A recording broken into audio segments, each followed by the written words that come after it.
And this video is for those who have been asking how I've made the louvers, and I'm going to show you step-by-step instructions on how you can do it at home. I'm not a contractor, and I would probably be eaten alive for building like this, but all I did was I took the measurements coming this way on the window and that way on the window, and then I cut my boards down to the frame that I wanted. And the goal is to place the louvers running this way and attaching them with dowels. And I only want the tiniest of a gap between the 2x4s and my louvers so that I can swing them. So my next step is taking 1x6s and cutting them down to size. In this particular window, I'm going to make 18 pieces.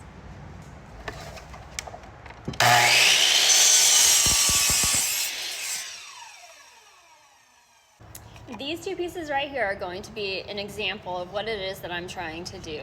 So I have my 1x6s, and when I close the window, I want them to kind of not be like this, but I want them to overlap just a little bit, anywhere from 1/2 inch to 1/4 inch.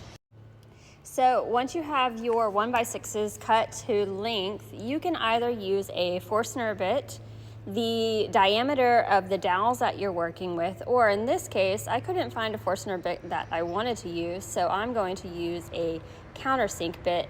And on this countersink, there is a line that measures exactly where I want to be at 5/16. When I made my first louver, I took each board individually, measured it with the measuring tape, marked the center spot, and it was so time consuming. On this last board, I'm taking this and I'm lining it up, centering it, marking it down. That way I can just take my drill and go into each one of these and cut off a lot of time it took me to make that first one.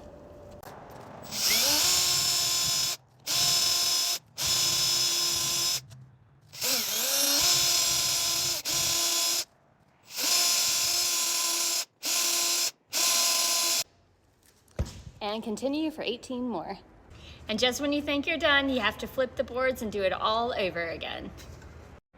So now that I have my 1x6s cut and the ends, both ends have holes in them for dowels, it is time for me to line it up to my 2x4 frames, and I am lining up to my bottom 2x4 and my top 2x4.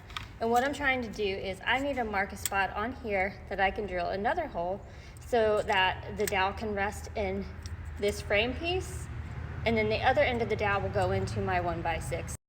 So I have